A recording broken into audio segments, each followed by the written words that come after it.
We're gonna wrap this up, and Real quick, I have a message for Kayla. yes, talk to him. Okay. I know, I met you, and I know you would say I'm discounting the good things that you did for me, or the good things that you do for people, because that's what you said to me before. And I know there were good things that happened, as well as whatever other negative things may have happened. But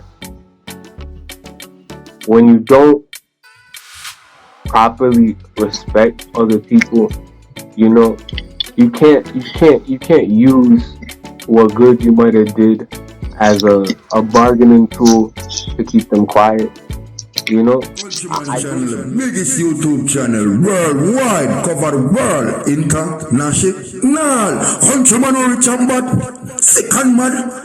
The mother vlogger, the bitch and fag. Ride out the yang with big flag. Pull up, jump out of the Nissan mad. Countryman rich and bad, sick and mad. The mother vlogger, the bitch and fag. Ride out the yang with big flag. Pull up, jump out of the Nissan mad. Countryman step for the shoes, hush puppy. You might see him on the news and make enough sloppy. Him love step, him can't settle him feet. Ring gobble and them a call police. St Lucia, people in my band for peace. Over Trinidad, Belize is a fucking beast. Fucking beast. Fucking countryman rich and bad. Sick and mad. Your mother flag of the bitch and fag. Don't forget to like and subscribe. Good day, my wonderful friends. It's me again, the great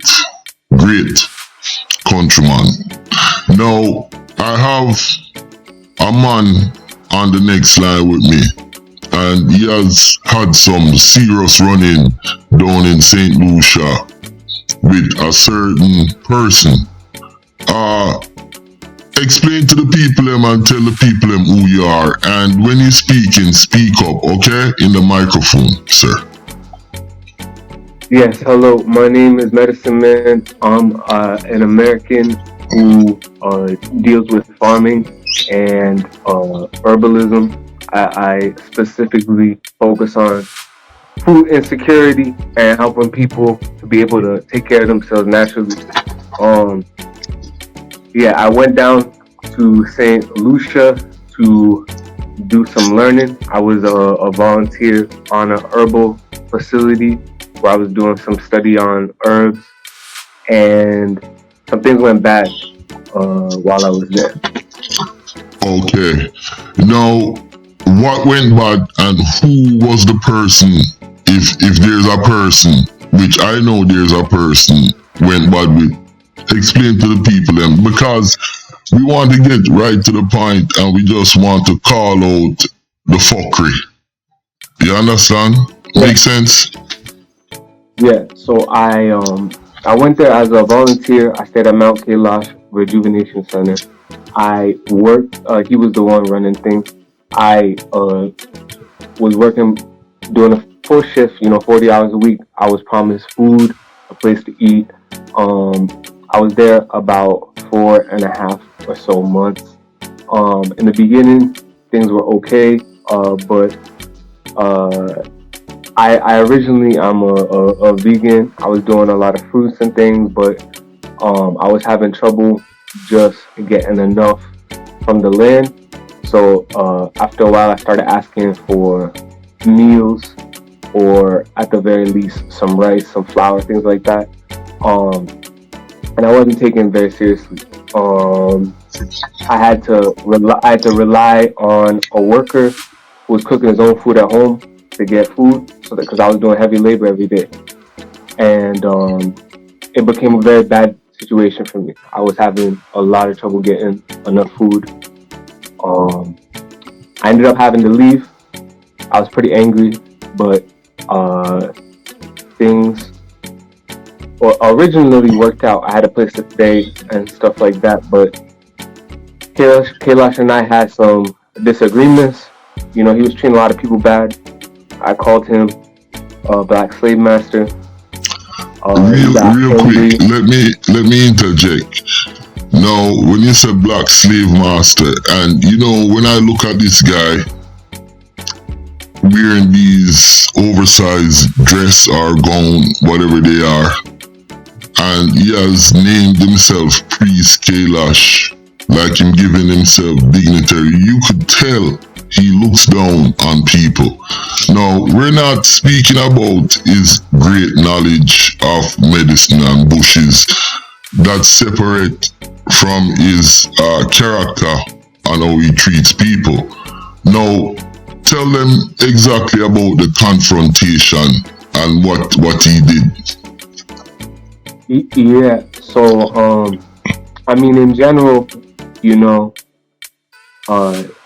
he's someone that expects you to give full measure, but he doesn't necessarily have to do the same in return. I was there for a long time. I did a lot of work. We did concrete work. We did we built beds. We planted tomatoes. We cut a lot of wood to make structures and things like that. I was basically just asking them for simple staples, you know, and they were telling me stuff like, well, you have to tell us when you need food and things like that. And I was like, I need food every day. Yes, we have breadfruit trees and we have stuff, but that stuff's not always consistent, you know. And anyways, but I ended up confronting him because the reason I did that is because after I disagreed with him, I made a post on Instagram. I said I'm no longer with the priest or something like that. And then he called me and he told me to keep my name out of his mouth. He said he would use the full extent of his power against me if I didn't keep my name out of his mouth. And like I said, I had a place to stay, and I went to in St Lucia. You do a visa interview where they you do an extension every month, and you can pay more at a time. But after my disagreement with him, I went to immigration, and I found out I had been accused of doing illegal business activities in St Lucia. Wow. Now, hold on a second. You're not there selling drugs. You're not setting up any kind of technical business. All you're there doing is farming and doing pretty much food security. So you're doing this out of the love of the land, and they said you were setting up an illegal business. Oh boy! I had a paper agreement between me and Kalash that the government has a copy of, saying what I was doing. I was on a mountain almost all of my time. I didn't have space to be doing anything else. So anyway, I was greatly surprised, and then they told me I needed to leave immediately. I told them my ticket wasn't for a little bit of time, and then they let me out of the office. They told me they were going to keep my passport, and I came back with 2 people who have reputable businesses and a place that they could host me. And they stated, you know, they spoke for my standing and my character, and they asked on what grounds they had. There's a little bit of scratchy, like the phone is moving up and down, because it's gonna give some feedback. I'm just letting you know. Go on. Yeah, they basically said, on what grounds do you have to accuse me of this without a trial or any evidence? And I could tell while we were there that because they called their boss, the chief immigration officer, and he was coming up with what he would say on the spot. He was changing his story. Suddenly, it wasn't about me doing illegal activity. After that accusation, the first time I never heard those words again. Suddenly, it was about me being a pauper of the state. Okay, so real quick, that means they changed the thing, and now they're saying you're a bum, and if you don't have any money or nobody or nothing, you need to get the hell out of their country. That's pretty much what it is. But Go the on. thing is, I had money. I never didn't have money. The reason I expected food was because I was working. I created an agreement. I didn't come. I wasn't thinking. Basically, if I'm helping you, you gotta help me too. You know, it's not Exactly. like I'm coming here to pour every ounce of everything I am into, because if I do that, then there's nothing left for me. You know, and Okay. um, Now, I know you confronted him face to face. What was that like? yes. So the office, even though those people offered to host me and I had money, they refused to consider it. The only thing they would agree to is me leaving. They kept my passport, like I said, and they told me if I didn't leave by the point that they agreed to, um, I would be arrested. So after this, I went back to where I was staying, and at the time I left, two of the other workers had left as well because they had been mistreated. You know, they were almost never paid on time. You know, they would be told Friday they'd be paid, then Monday, and then Monday they would be told Wednesday, and then the last straw for them was they were accused of stealing something that neither of them even knew existed.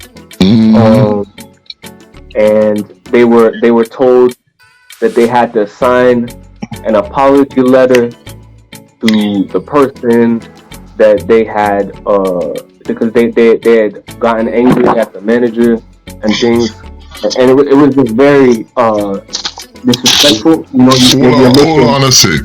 Hold on. They were accused of stealing something that they didn't even know was there, and then they had to sign, make an apology letter.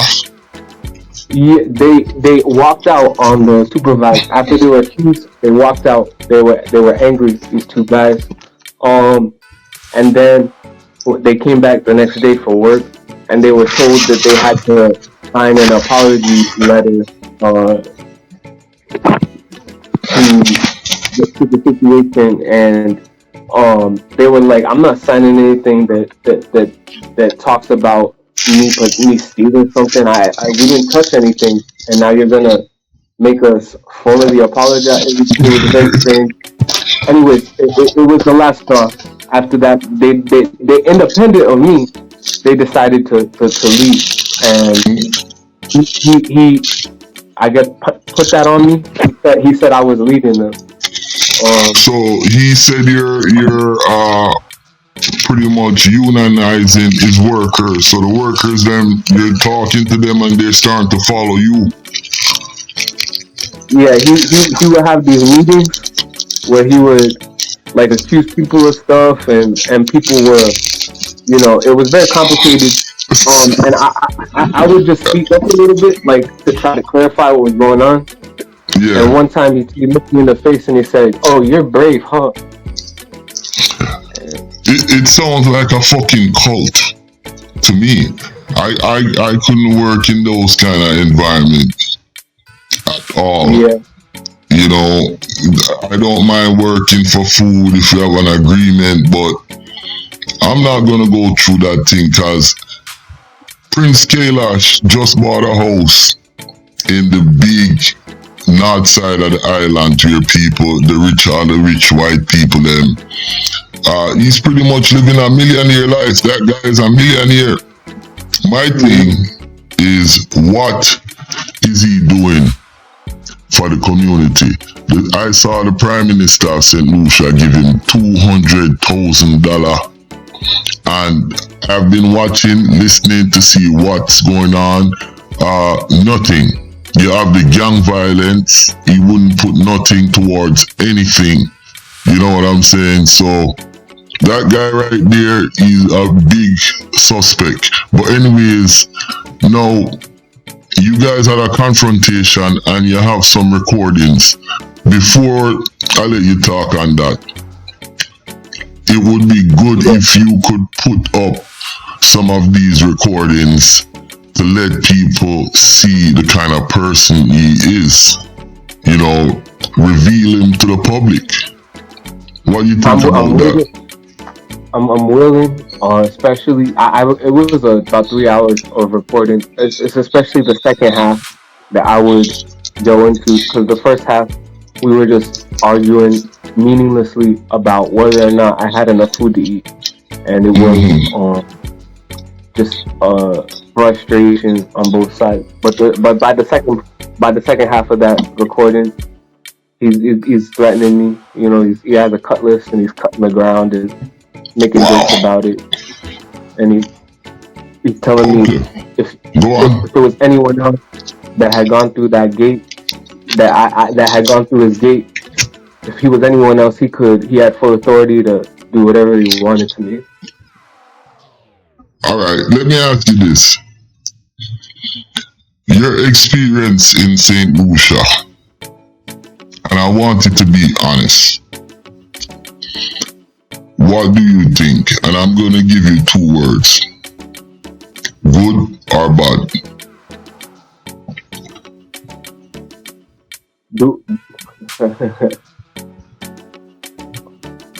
What do you think about the overall?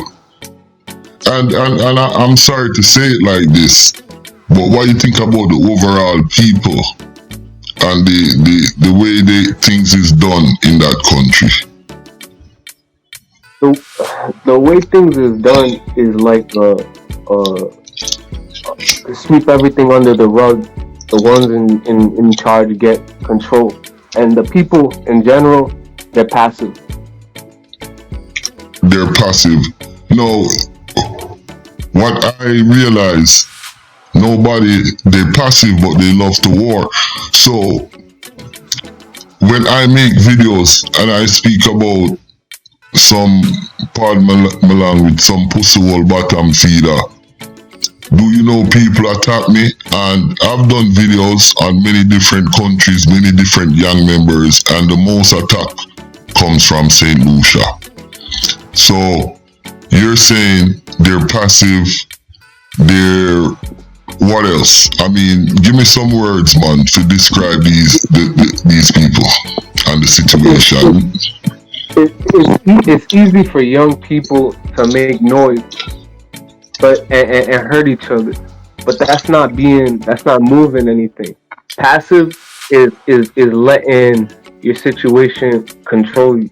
Passive is the family members, the fathers, the mothers, the grandmothers, not having a real influence on either their government or the people in their community.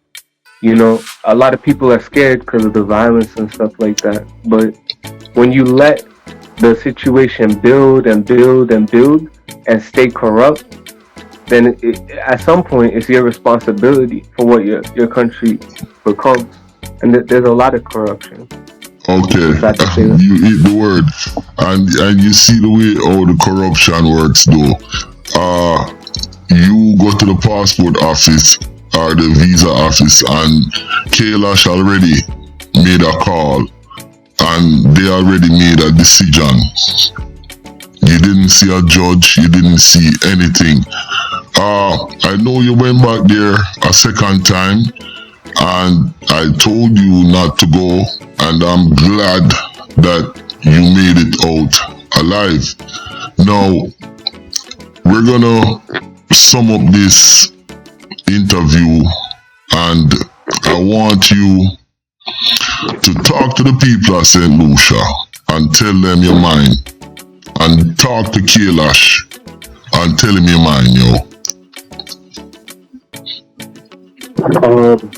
Yes, I went back to the country because I made some really good ties there, and I really love growing food, and I really love herbs. And a place like St Lucia with so much land and so much beauty, you know, they have the opportunity to help a lot of people eat and help a lot of people heal, you know. But the people are, you know, everyone's thinking city culture now. I want to live in the concrete jungle and be surrounded by dollars instead of the land, you know. And so what I would say to the people is You have to value what you have. You guys have so much bounty. You have so much potential to take resources, to take care of yourselves. But even right now, you guys are importing your bananas. You don't even have barley to make your own piton malts anymore. You know, the sweet oranges are gone. There's so much that used to be there that the people aren't even taken care of anymore. There's just a couple 55, 60-year-olds, you know, still doing what they have to, but you can't forget the legacy your ancestors left for you. All those trees, the cashews, the avocados. That's what I would say to the people. Respect what you have, what you actually have. Don't want what someone else has that you don't even know if it's good. Build on what you have. Well, what I see, man, I've seen so many different scenarios.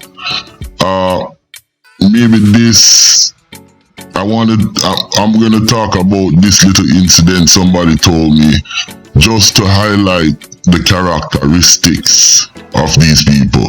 Now, a friend of mine from St Lucia said that they used to hang out on the beach and their parents used to sell stuff, and they become friends with some big time hotel manager.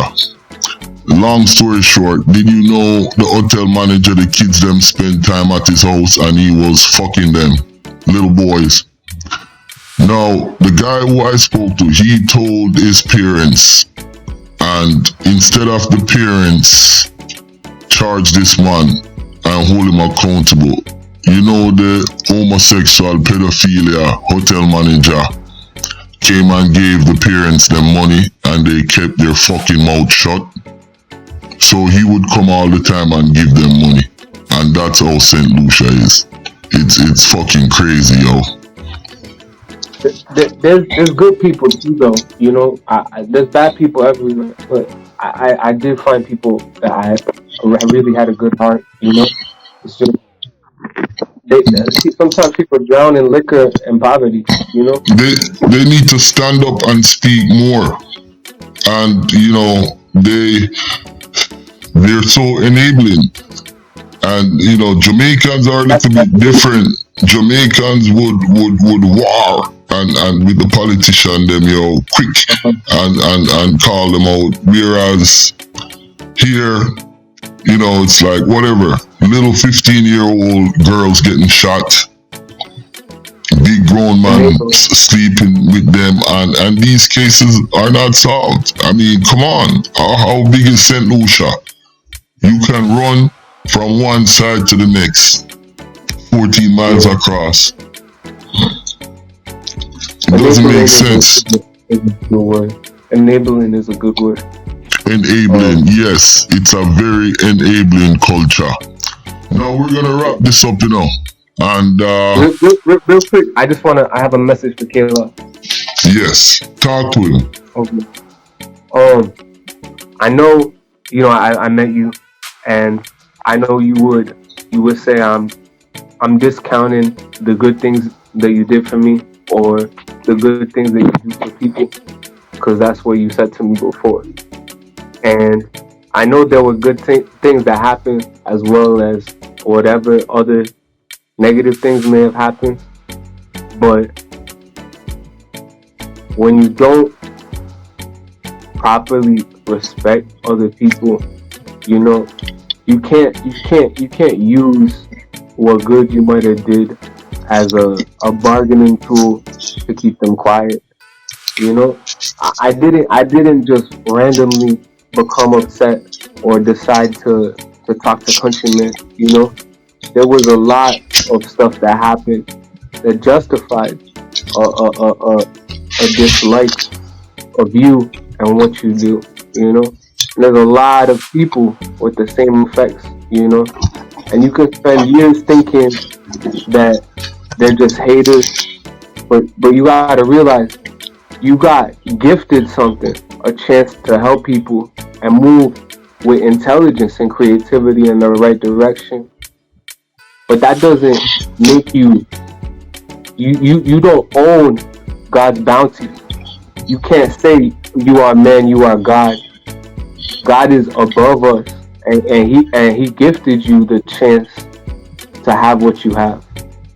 So don't mistake yourself for him, and Exactly. really understand what you're doing can hurt people, and it has hurt people, and that matters. Well, the thing is, I don't think them guys have a heart. The God factor. When you have the God factor, it's hard. You know, the only thing that can probably change somebody like that is a incredible traumatic. Maybe if him have cancer in the hospital and are dead, then you'll probably see a change in these people. Because I know people like him. A guy I know just died from cancer. One of the meanest and greediest motherfucker. And guess what? His money couldn't save him. And, you know, the people that him around him when he died, it's like, fuck him. That's the way I see it.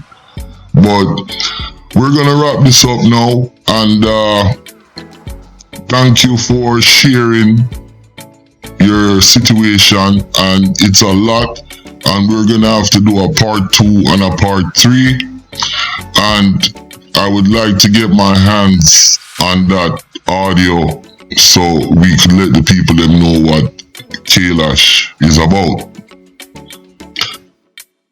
Okay, you there?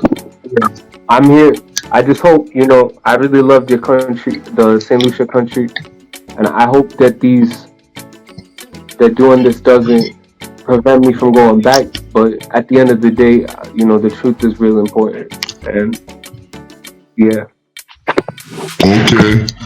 Alright, so we wrap this up. This is Countryman talking to Medicine Man about the God complex, self-appointed priest Kash out there in St. Lucia. I'm out. Don't forget to like and subscribe.